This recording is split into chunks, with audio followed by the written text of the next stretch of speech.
Something was growing inside this bone 1.7 million years ago. Before hospitals, before cigarettes, before everything we blame for cancer. Cancer was already there. We have been telling ourselves a very comfortable lie about cancer, that it is a product of our toxic modern world. Pollution, processed food, stress. And while those things absolutely raise your risk, the disease itself is ancient, disturbingly, beautifully, irreducibly ancient. The field that studies disease in ancient remains is called paleopathology. Paleo, meaning ancient. Pathology, meaning disease. These researchers look at bones, mummies, and preserved tissue to understand what killed us before we kept records. And what they keep finding, again and again, is cancer. Let's start with the oldest known evidence we have, Swartkrans Cave, South Africa, a site that has given researchers some of the most important hominin fossils ever found. In 2016, a team of researchers published a paper in the South African Journal of Science. They had been re-examining a fossilized foot bone from the Swartkrans site. The bone belonged to a hominin, a human relative, who walked the earth 1.7 million years ago. And on that bone, they found an osteosarcoma, a malignant bone cancer, one that still kills people today. The researchers Edward Oades and his team called it the oldest known evidence of malignant cancer in the hominin fossil record. The same study also identified a benign tumor in a vertebra from a hominin child. 2 tumors. 2 different individuals, both older than the entire genus Homo sapiens. This was not a one-off discovery. Evidence of cancer in ancient humans has been building for over a century. Let's go to ancient Egypt, because that is where some of the most compelling evidence lives. Egyptian mummies are extraordinary medical time capsules. The dry heat preserved not just bones, but actual soft tissue, organs, and skin. Researchers have found evidence of bone tumors in multiple Egyptian mummies dating back over 3,000 years. A 2014 study in PLOS One examined skulls from a Portuguese skeletal collection, bones from medieval and early modern periods. They found clear lesions consistent with metastatic cancer in bones from individuals who died between the 1st and 19th centuries. These lesions weren't infection, they weren't trauma. They matched the signature patterns of metastatic spread. Cancer was quietly eating people from the inside long before anyone had a name for it. Now here is a question that matters. If cancer is ancient, why do we think of it as modern? Part of the answer is survival bias. Ancient humans died young. Violence, starvation, infection, childbirth. Most cancers take time to develop. They prefer bodies that have already lived a while. If you die at 30 from a spear wound, your osteosarcoma never gets the chance to announce itself. So the low rates of ancient cancer are partly an illusion created by short lifespans. But there's another layer to this. A deeper, stranger layer. Cancer is not a foreign invader. It is not a pathogen. It is not something that attacks you. Cancer is your own cells. Specifically, your own cells forgetting the rules. Every time a cell divides, it copies its DNA. And every copy has a small chance of introducing an error. Researchers Tomasetti and Vogelstein published a landmark paper in Science in 2015. Their controversial finding, a large fraction of cancer mutations are simply the result of random DNA copying errors. Not lifestyle, not environment, just the unavoidable cost of being a body that replaces its cells. This means that any complex organism, anything with many cells that divide over time, is vulnerable to cancer. And ancient hominins were absolutely complex multicellular organisms, so cancer wasn't waiting for cars or cigarettes. It was baked in. Now let's talk about something that surprises almost everyone. Dinosaurs had cancer too. In 2003, Bruce Rothschild and colleagues published evidence of bone cancer in hadrosaur dinosaur vertebrae. They examined 10,000 hadrosaur vertebrae and found 29 cases of tumors. These were not ambiguous. They showed the hallmarks of hemangiomas, blood vessel tumors. This pushes the known timeline of cancer back not millions of years, but hundreds of millions. There are even tumors documented in fish fossils from the Carboniferous period, over 300 million years ago. long before anything resembling a human walked the earth. Cancer is not a malfunction of modernity. It is the shadow of complexity. The more complex your body, the more cell divisions happen, and the higher the mathematical probability of an error. Now let's go back to ancient humans specifically and look at what the fossil record actually shows us. Beyond Swartkrans, researchers have examined Neanderthal remains for evidence of disease. And Neanderthals are fascinating. They lived hard lives. Evidence of trauma, healed fractures, and infection is everywhere in their bones. But there are also cases of abnormal bone growths that researchers classify as neoplastic, meaning tumor-related. One well-documented case involves a Neanderthal rib from Krapina, Croatia, studied by David Freyer and his colleagues.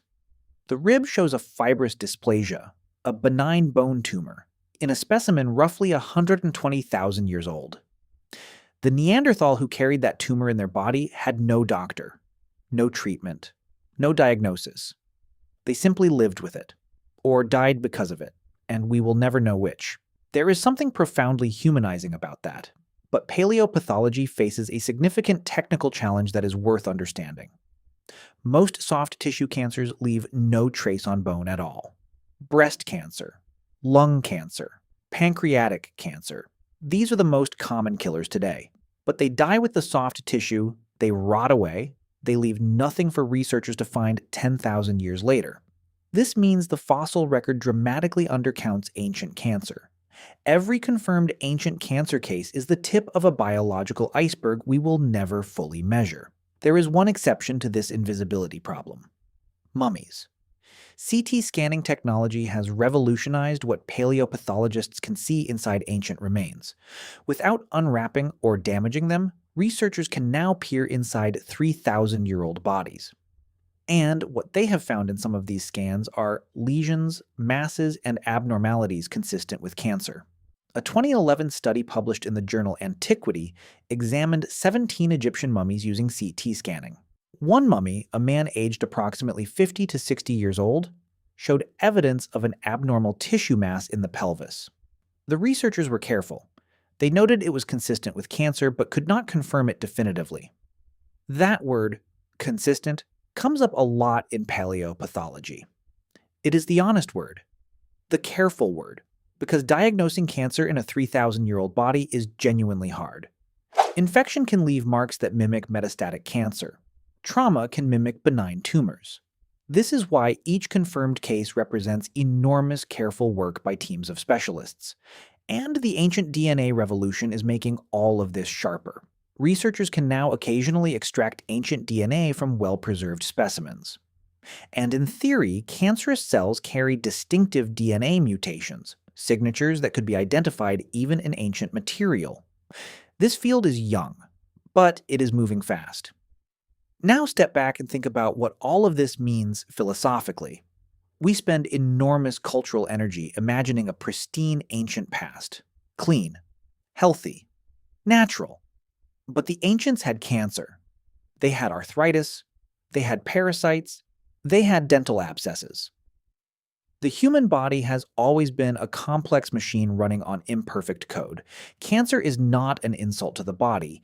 It is an inevitable consequence of the body's greatest strength, the ability to grow, to repair, to replace. Every cell division is a controlled miracle. And occasionally, the miracle glitches. There is even a fascinating evolutionary concept called Peto's paradox that ties into this. Richard Peto, an Oxford epidemiologist, noticed something counterintuitive in the 1970s. Large animals have more cells and live longer. So by pure math, they should get more cancer. But they don't. Elephants rarely get cancer. Bowhead whales almost never do. Evolution gave large, long-lived animals extra tumor-suppressing mechanisms. Elephants carry 20 copies of the p53 tumor suppressor gene. Humans have 2. p53 is often called the guardian of the genome. It detects DNA errors and triggers cell death before tumors form. The fact that evolution had to build these extra defenses tells you everything.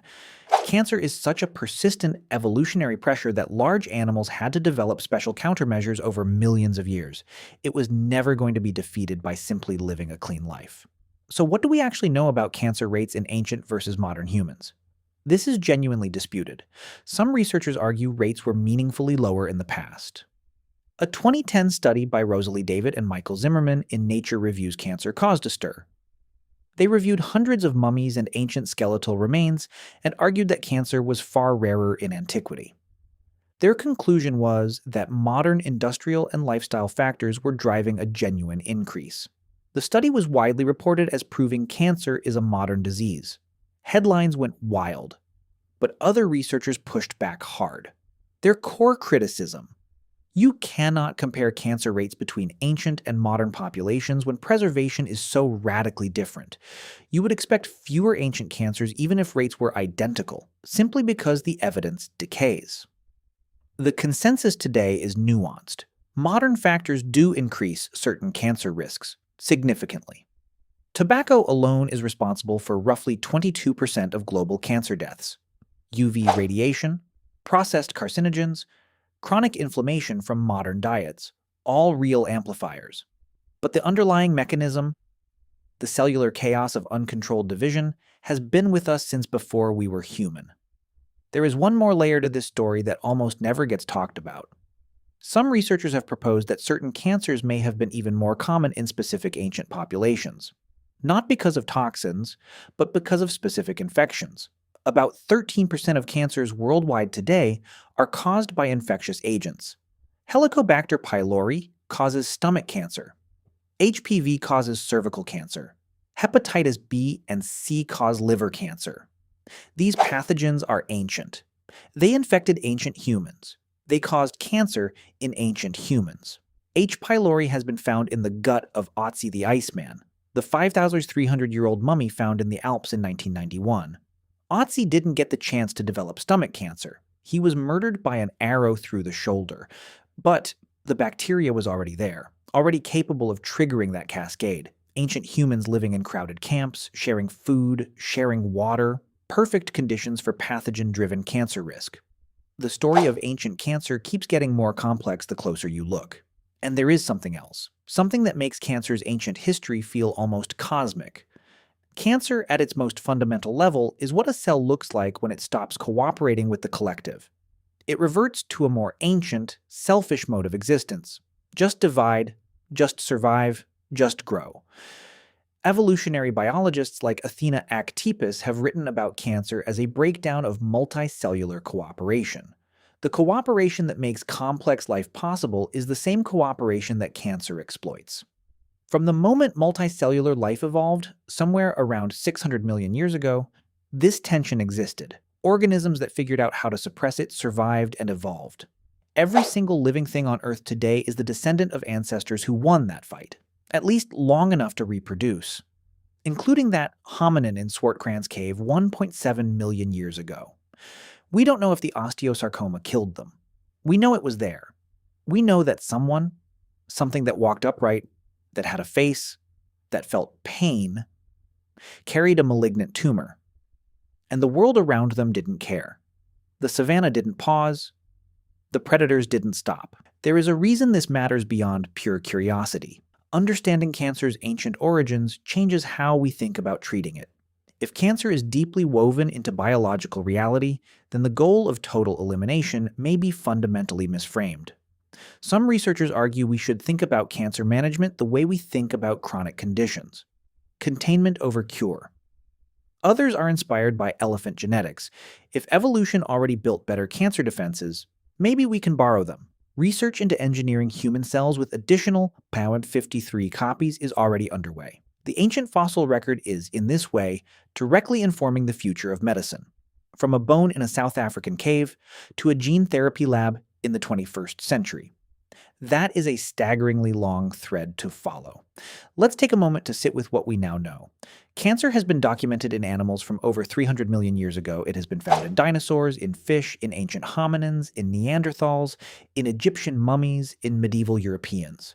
It is not a punishment, not a malfunction, not a modern invention. It is the dark arithmetic of biological complexity. The more cells you have, the longer you live, the more divisions happen, the more chances for the code to slip. That 1.7 million year old foot bone sitting in a museum drawer somewhere is not a curiosity.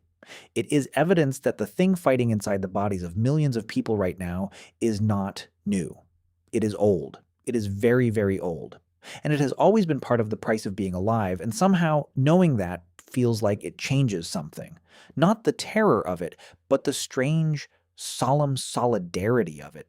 Every ancestor who ever lived was playing the same biological odds you are playing right now. The hominin with the osteosarcoma, the hadrosaur with the hemangioma, the Neanderthal with the rib tumor. They were all running the same code that you are running right now, with the same beautiful flaw written into it. Paleopathology doesn't just show us disease in the past, it shows us what we have always been: mortal, complex, imperfect, alive. And occasionally, us, despite everything, still here. That bone is still here, 1.7 million years later.